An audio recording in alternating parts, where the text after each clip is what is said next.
The sound coming from the peak of Dead Mountain is unlike anything natural. It repeats with flawless precision and carries a clear, deliberate pattern. This isn't just an echo, it's a warning, and those who hear it will never be the same again.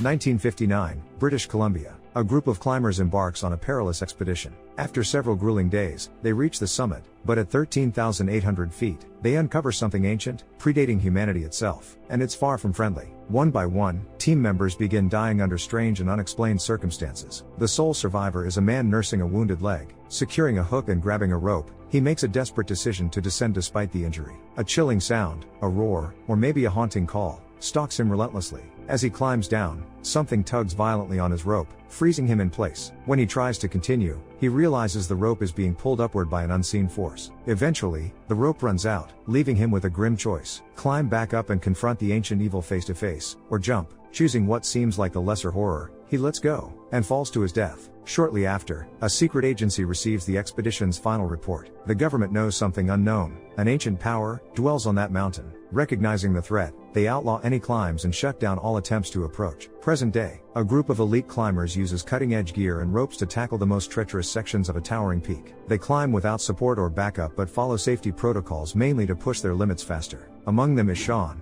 a talented climber and the grandson of one of the 1959 expedition's victims. Sean is stunned when he learns the government and local tribe have lifted the ban on climbing the mountain, now known as the Forbidden Wall. After 63 years, a new team will be allowed near the summit, and Sean is determined to join, no matter the cost. But it quickly becomes clear this isn't about easing restrictions or letting thrill seekers have their fun. The secret government agency behind the decision plans to use the climbers as unwitting pawns in a dangerous experiment. Only one agent will be embedded in the group, their identity a closely guarded secret, to uncover the truth about what lies atop the cursed peak. Sean pulls some strings, secures an invitation, and earns a coveted spot on the team. His parents are deeply worried, convinced the climb is a terrible idea, but Sean is confident, brushing off every warning, even the fears of his father, who lost someone closest to him on that mountain. Promising to return in a few days, Sean sets off toward the base of the infamous cliff. Along the way, he runs into another adventure seeker, a skydiver dreaming of jumping from the summit of the Forbidden Wall. Sean can't offer much help. After all, he's just one of the few who've been granted permission to climb and doesn't have a say in the matter. When Sean arrives at the camp, he meets Colton, the leader of the climbing team. Colton shares that the weather is good and expected to hold steady for the next week, so they need to move fast. Otherwise, the ascent will turn into a deadly challenge. Before they can begin, Colton must meet with the local tribe's chief to get approval for the expedition and review some important instructions. A few hours later, Sean's father calls. Still worried, he begs Sean to abandon the plan, but the young climber won't be swayed. Brushing off all threats, Sean is convinced that something unimaginable is pulling him toward this mountain. Right then, Sean witnesses what almost feels like a romantic argument. Carrie, an experienced climber and summit expert, is denied a spot in the main group by Colton. He insists she'll be more useful as a radio operator and must stay on the ground. Sensing her frustration, Colton promises to include her if there's a second expedition. Soon after, Colton calls everyone for a briefing. The 10-person team will split into pairs, each with specific goals and tasks. 3 pairs, Colton and Jesse, Emily and Lucky, Kristen and Brad, will ascend the mountain from 3 different routes, aiming to meet at the summit. Sean and Justin will serve as backup climbers, ready to assist if any of the teams run into trouble. Carrie and Roddy will remain at camp to manage communications and coordinate between groups. They have 2 nights and 3 days to reach the top. Colton's decisions are final. Additionally, the use of bolts is strictly forbidden to protect the sacred mountain. Only natural anchors like cams and nuts are allowed, and climbing without safety ropes is absolutely prohibited due to the mountain's dangers. The chief asks for a moment with the group, reminding them of the rules once more and wishing each of them luck. At dawn the next day, the 3 pairs set out toward the mountain and begin their ascent. The camp maintains constant communication, coordinating their movements like a well-oiled machine. Working in pairs, they share responsibilities. One climbs while the other secures, then they switch. By the end of the first day, it's clear they're operating smoothly and making good progress. They secure sleeping spots right on the mountain and rest, ready to continue their climb early the next morning without wasting time on other tasks. That evening, Sean leaves the camp for a walk around the area and encounters the tribe's chief. The elder warns him that an ancient evil dwells at the mountain's summit, a malevolent force desperate to break free. According to legend, this evil descended from the heavens centuries ago, slaughtering their ancestors. Sean struggles to grasp what exactly awaits them up there. The chief believes these are dark spirits, demonic entities that infiltrate people's minds. Sean's grandfather not only knew of this but deliberately climbed the mountain in an attempt to stop it. Right now, the local tribe is holding the spirit at bay, but their protective spells are fading fast. The chief insists that Sean is the only one who can make the final ascent to the 13,800-foot peak, put an end to this, and defeat something older than humanity itself. Before Sean leaves, the chief hands him a carved wooden handle, an amulet said to house the spirit of a raven that guards people from evil. Trying to trust her partner, Emily asks Lucky how he got his nickname. Lucky shares that his obsession nearly got him killed twice, but a series of lucky breaks kept him alive. He asks Emily to trust him completely and promises to protect her, no matter the cost. The next morning, the three groups continue their climb when Colton and his team begin hearing eerie sounds, like a haunting call echoing directly inside their minds. Colton, Lucky, Brad, and the others start experiencing disturbing hallucinations, as if something has invaded their thoughts and warped their sense of reality. It feels like they're losing their grip on sanity, but after a brief moment, everything snaps back to normal. Colton brushes it off and orders the team to keep pushing forward. Reaching the summit is their only option. Meanwhile, Carrie and Roddy realize all contact with the climbers has gone silent. All they hear are strange noises and static. They can't reach the main group of 6. Sean tries to tell them about the chief's stories, but Carrie and Roddy dismiss him. Worried and confused by their friend's silence, Carrie ejects Sean from the trailer. Later, she reconsiders and listens as Sean recounts the chief's tale, a story that sounds wild and unbelievable. Carrie remains skeptical, convinced the only real threat comes from people, and that nature itself is neutral and harmless. Sean then shares the story with Justin, who becomes visibly shaken and begins to doubt whether they should keep climbing. Meanwhile, the group of 6 presses onward. Many are haunted by strange hallucinations and pounding headaches, but they refuse to stop.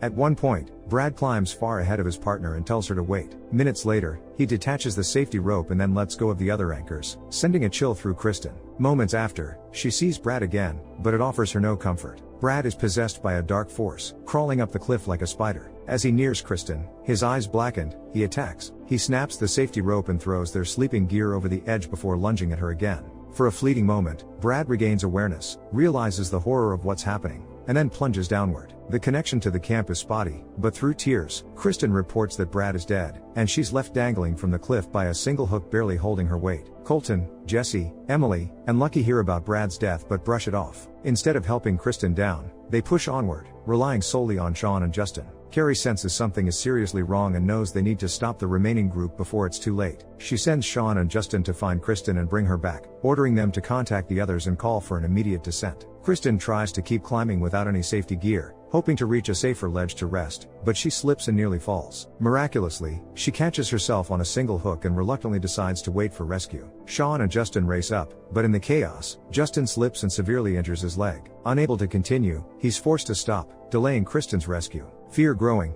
Carrie urges them to hold tight until she arrives. She plans to help Justin descend safely before she and Sean resume the climb. As Carrie leaves camp, the chief meets her and hands her Brad's helmet, outfitted with a camera that captured everything. Vital footage Roddy will use to understand the disaster. Roddy stays behind to maintain comms and review the video, while Carrie heads toward the mountain. Sean refuses to wait for Carrie. Kristen's life hangs in the balance, and time is running out. He climbs as high as the rope allows. Then, since Justin is too far away to back him up, Sean drops the rope and presses on without any safety lines, relying purely on his grip and willpower. Suddenly, hallucinations strike. Sean sees his recently lost girlfriend and nearly tumbles after her. Battling the terrifying visions, he fights to hold on and keep climbing. He manages to call Kristen, bolstering her spirits, urging her to hold on just a little longer. He's almost there. Hours later, Carrie reaches Justin and stays with him. The chief warned her not to climb beyond his injured position, and fear holds her back. Meanwhile, Sean arrives at Kristen's side, calms her, and sets up a tent for the night. 2 other pairs, having climbed much higher, also pitch tents to shelter on the mountain.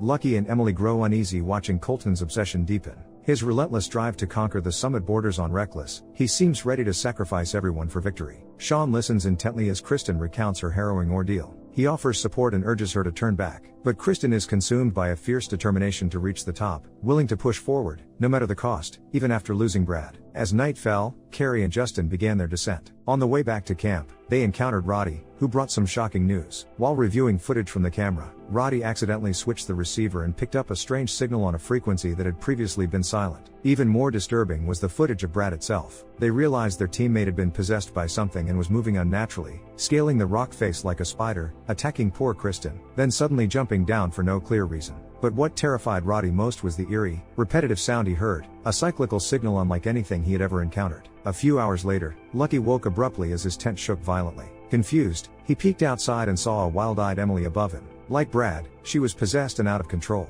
With pitch-black eyes, she tried to tear down the ropes and anchors, attempting to send Lucky tumbling down the mountain. Moments later, moving like a spider, Emily lunged toward Colton and Jesse but lost her footing and fell. Meanwhile, Sean woke from a nightmare and shared it with Kristen. She wasn't surprised. Everyone in the expedition had already experienced similar hallucinations and visions. Roddy spent the entire night analyzing the signal and sent it to an expert. Bill and other scientists studied the transmission using various programs and decoding tools. It soon became clear this was more than just a sound. It was an encoded message combining audio with visual elements. By morning, experts sent Roddy a decrypted signal containing a human voice repeatedly saying, "I'm here, come to me." Roddy and Carrie realized the leader hadn't been lying. Something ancient and terrifying truly inhabited the mountain, capable of killing anyone who dared to reach the summit. Meanwhile, Sean and Kristen decided to continue the dangerous journey. Their original goal was to conquer the peak, but now they planned to catch up with the others, establish contact, and demand they descend. At the same time, Colton, Jesse, and Lucky discussed Emily's death. Lucky and Jesse were no longer willing to climb and wanted to descend, ignoring their leader's orders. But Colton refused to call off the mission and was ready to press on alone. His mission mattered more to him than human lives. After contacting the group leader, Kristen and Sean asked him to wait, promising to join him for the final ascent. They ignored Roddy and Carrie's pleas to turn back, just as obsessed as Colton.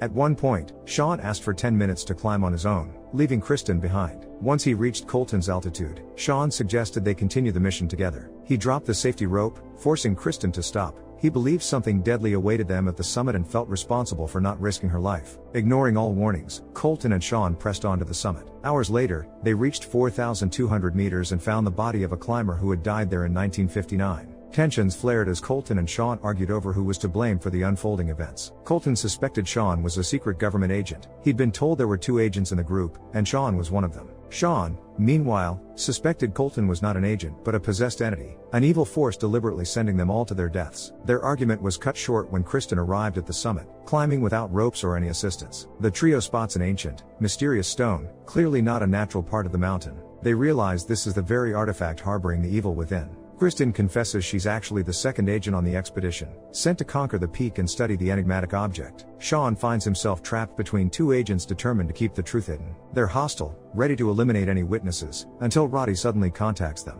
He warns that the demonic entity might be hiding in one of them and urges them to use their radios to identify the traitor. Roddy knows the dark force is near, but it's not in any of the 3 climbers. Moments later, a possessed Lucky climbs to the summit and attacks Colton. Just minutes before, his eyes had gone pitch black, overtaken by some ancient power. After executing Jesse, Lucky reached the top with a single purpose: to kill them all. He tosses aside all ropes and safety gear, then lunges at Sean and Kristen. Suddenly, the stone emits new eerie sounds, and the possession jumps to Kristen. With eyes black as night, she snaps Lucky's neck and hurls his body off the cliff. Kristen turns to attack Sean, but just then, the chief calls on the spirits of their ancestors to protect him and grant him the strength to finish what was started. As 2 Native American spirits clash with the possessed Kristen, Sean recalls the chief's words about a wooden handle imbued with the spirit of the raven. Grabbing it, he strikes the resonating stone, shattering the dark presence once and for all. Kristen snaps back to herself, horrified by what's just transpired. Colton warns them this isn't over, then succumbs to his injuries. With no ropes or gear left, Sean's prepared. He pulls a parachute from his pack. Using it, he and Kristen make a daring descent, surviving to tell the tale.